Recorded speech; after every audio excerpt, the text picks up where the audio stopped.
What's going on with your gang? It's your boy Deuce, and today we got the final hours of Boosie's close friend Lil Ivy. I don't know too much about it. I ain't gonna lie to you.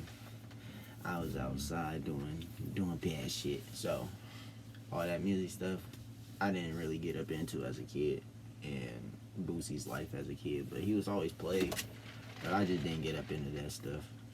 But Boosie is a very beloved gem in the rap industry. I'm gonna say that he's a very beloved gem in the rap industry. When Boosie says something, it's kind of valid, and when Boosie says something, you can't cancel him because it's like, everybody knows he ain't got no filter. Yeah. That's just how he is. So exactly, he gonna speak his truth.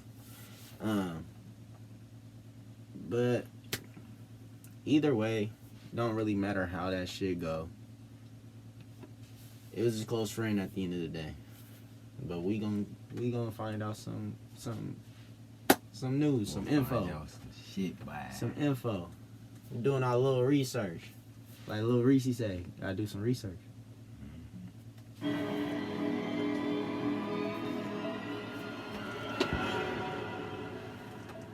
Skinnywood. April 2nd, 2005. A Baton Rouge native and upcoming rapper by the name of Ivy Smith was in anticipation for the night to come.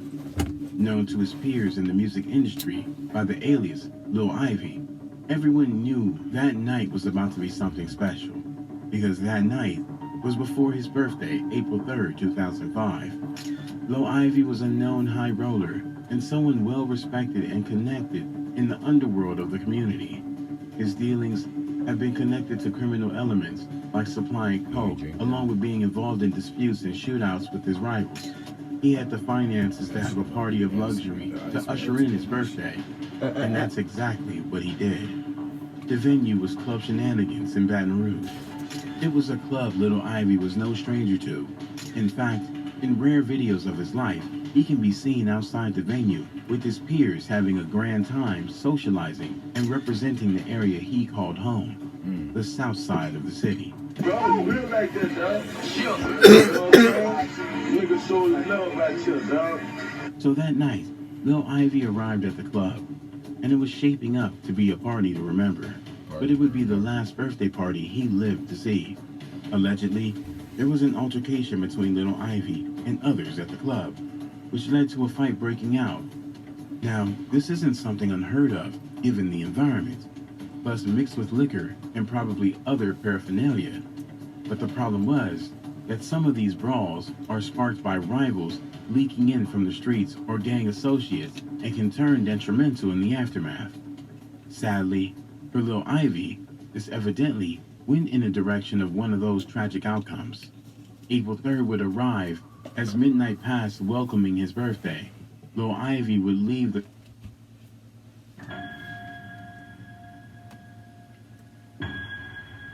club after the event that led to the altercation. With him were his friends Kevin Henderson, also known as Ace, and Joshua Thomas, also referred to as Josh.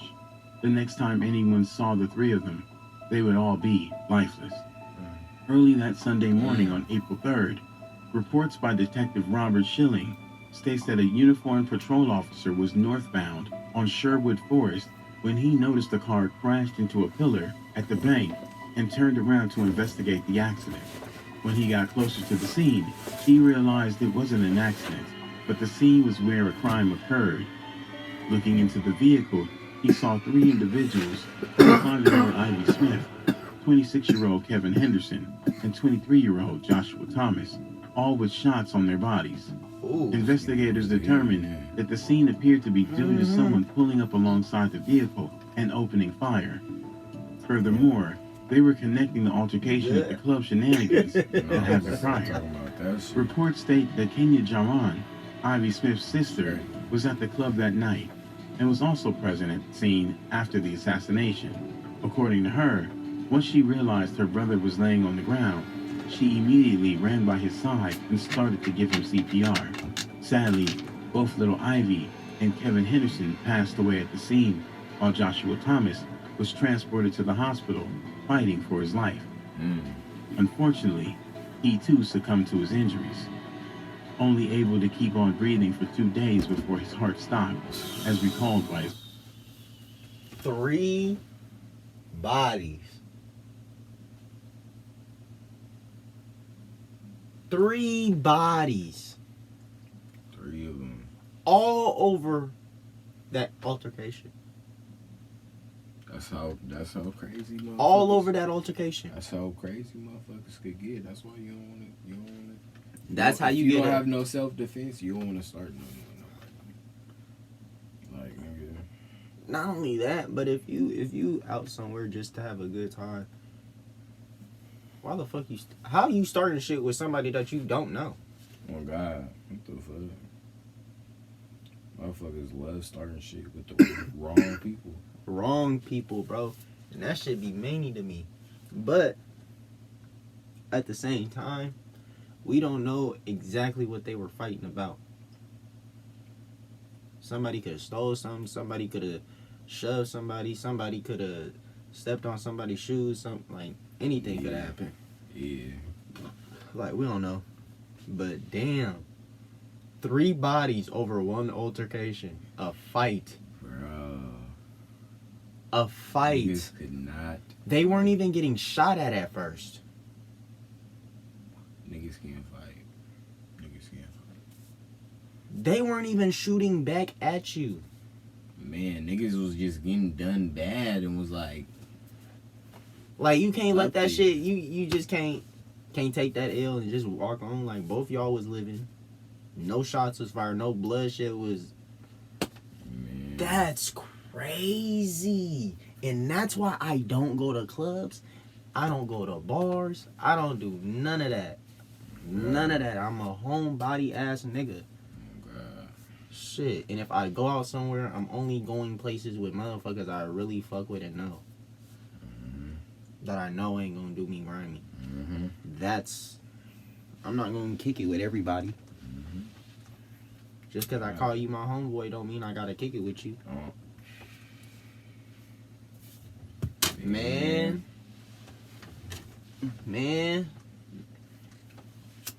Y'all, man, niggas need to know.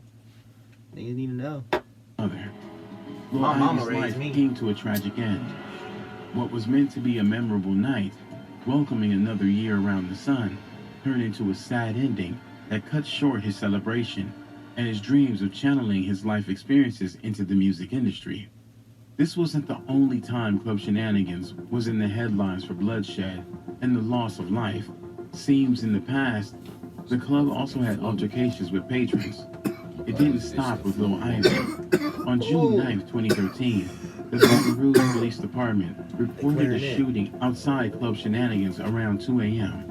Investigators said Jackson was sitting in the passenger seat of a vehicle when she was injured. She was taken to a hospital where she later passed away from her injuries. A second person was also shot, but those injuries were non-life-threatening. Eventually, the club was permanently shut down, and only the remnants of its dilapidated structure tell of the past it once had. After Lil Ivy's passing, law officials were hot on the case for several reasons, not only because of their duty to uphold the law and bring perpetrators to justice, but knowing Lil Ivy's connection and lifestyle in Baton Rouge, his passing wouldn't stop there. Fear of retaliation, causing more harm, was constantly on their minds, so something had to be done, and fast. Unfortunately, to this day, their case remains unsolved. The last updated report details surfaced online on December 22nd, 2005, with details that appear to shed some light on what may be a lead to break the case open. 2 weeks after their passing, another sad moment. Just in case y'all didn't hear, he said, "See how it's unsolved with black people." With black people, bro. Like, man. with them white folks, oh yeah, they be quick to be on them. Them motherfuckers. It ain't on no racist stuff, but it is true. It is true. Like, And they be giving them motherfuckers, them white people a slap on the wrist. Oh God. everybody know it. Everybody know. It's but everybody like to sugarcoat shit, throw shit up under the rug, act like the victim. But we be doing that shit too, though. I ain't gonna lie to you. Yeah. We be doing that shit too. Yeah, we human for real. Like everybody do that. Everybody human. It's normal. It is what it is. Turned up 2 suspects and a gun. The gun was matched to the triple homicide, but the 2 suspects from the later assassination were behind bars at the time. So investigators concluded that somebody must have passed them the gun. It was a ray of hope for the families and friends who had their loved one life ripped from their side. That hope would dwindle. As the years without any further update on what became of the new evidence, much less the case. The law appeared to be at a roadblock, but the streets spoke, and after a while, the speculations grew louder and louder about what might have happened that night leading to Little Ivy's passing. His nephew and rapper, Lit Yoshi, went on. Mama, I need Totino's pizza rolls or I'm going to die.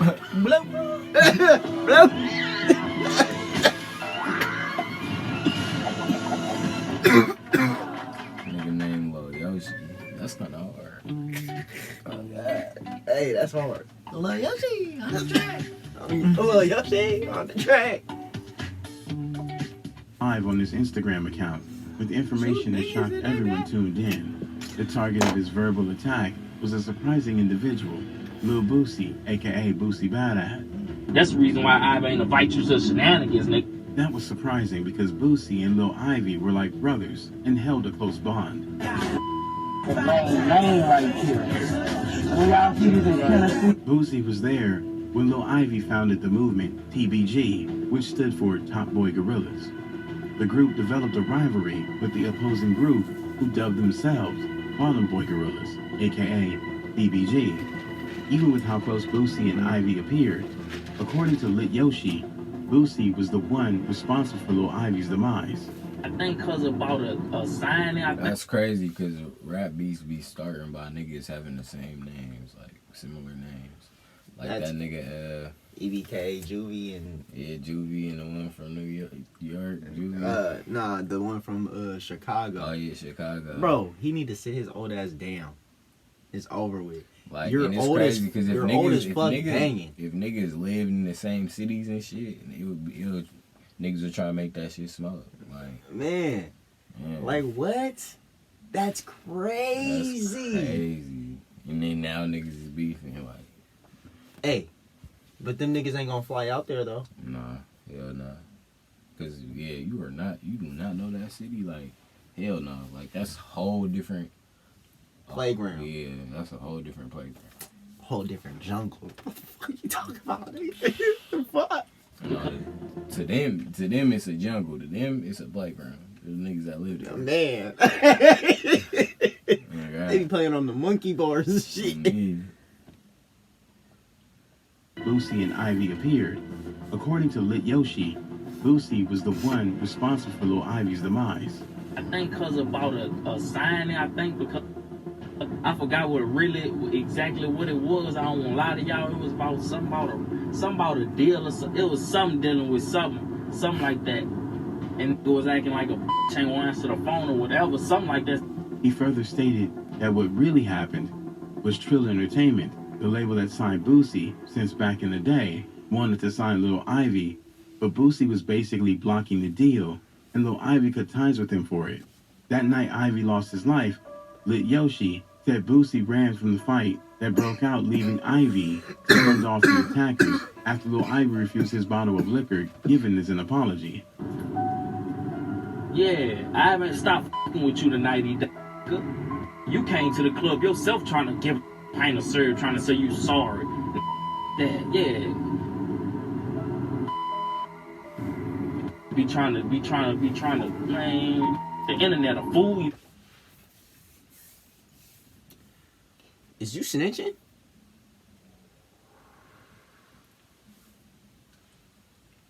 That's like snitching. That's like subliminally, not even like, what's that shit called? Anonymously snitching on a nigga. Mm-hmm. That's crazy. On live. Anonymously. Anonymous. Oh God, isn't it anonymous? Anonymous. Anonymous. I swear it's Anonymous. Anonymous. Hey. Hey, just go straight to Google. That's what I'll be doing with everything. Hey, that's what y'all gotta start doing. Like y'all gotta start learning shit. Go straight to Google. And then I spelled that shit. Anonymous. Anonymous. Oh shit, you right. Come on, man. Come Oh, on, man. God. Anonymous. Damn. Come on, man. It's good though. You learn something. Anonymous. You always gotta learn something in this world. That's how you grow. Yeah, all y'all be steady asking me, no, my nah. Stepped under TBG was bad as NT. TBG is boosting muscle. Well, was boosting muscle. I ain't saying I wasn't boosting muscle. I was little. I was a baby. But you know, I've been around as a baby. I know the real. What's wrong with it, man? You was a baby, but you speaking on what happened in the club?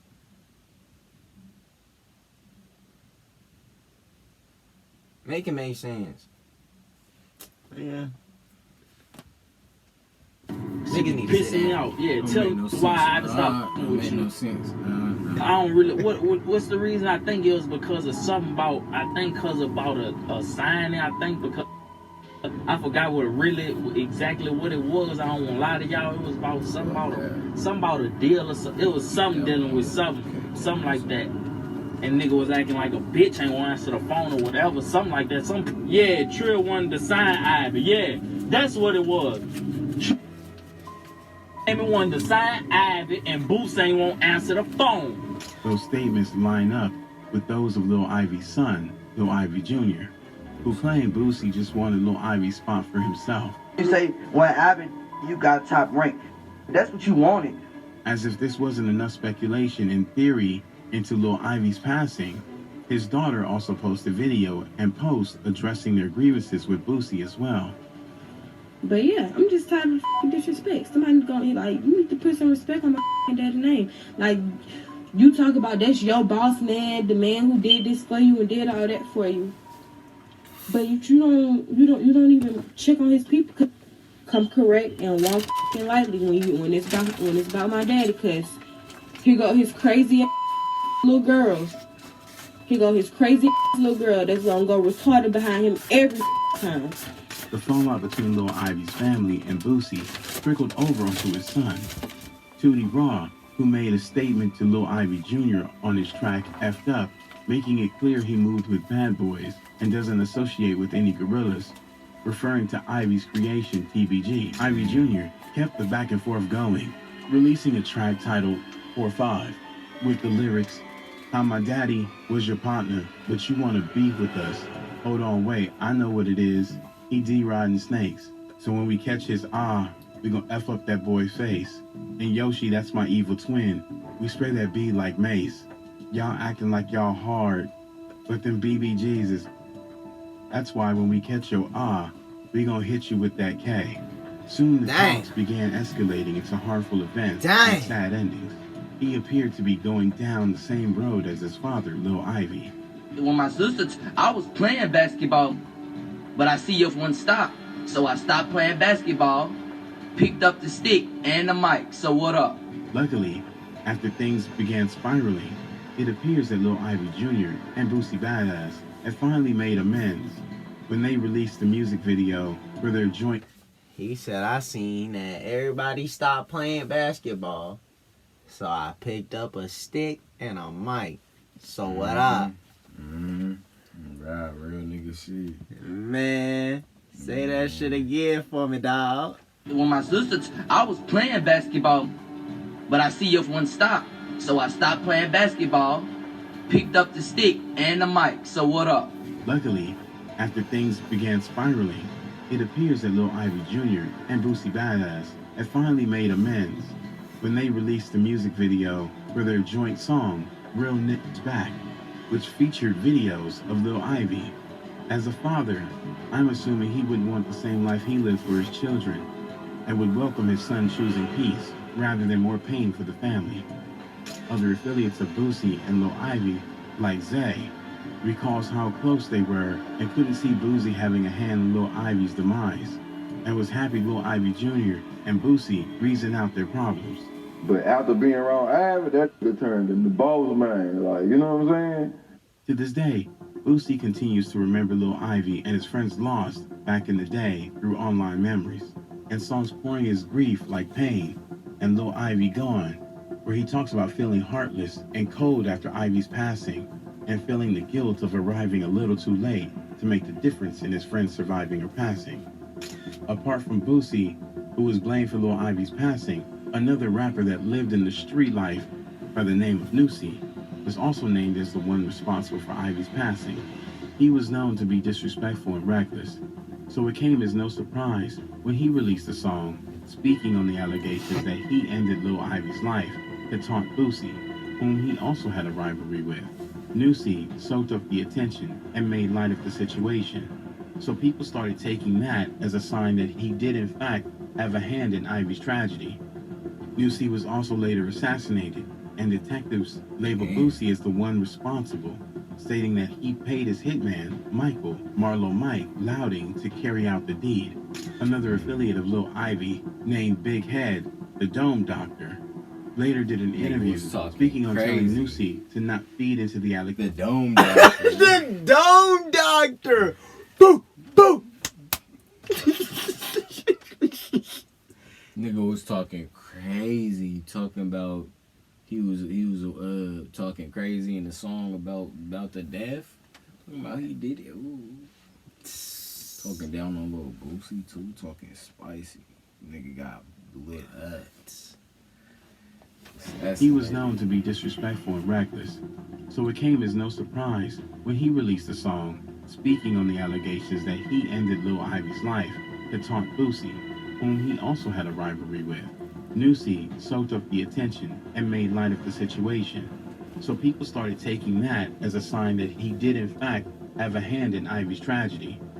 Nusi was also later assassinated, and detectives labeled Boosie as the one responsible, stating that he paid his hitman, Michael Marlo Mike Louding, to carry out the deed. Another affiliate of Lil Ivy, named Big Head, the Dome Doctor, later did an interview speaking on telling Nusi to not feed into the allegation that he ended Lil Ivy's life, but Nusi didn't listen. So many lost their lives in the wake of Lil Ivy's homicide. Another sad realization of how quickly things in that lifestyle can escalate and leave a trail of bloodshed among people that had so much potential and talent. Oh God. Rest in peace, Lil Ivy. Rest in peace. Man, R.I.P.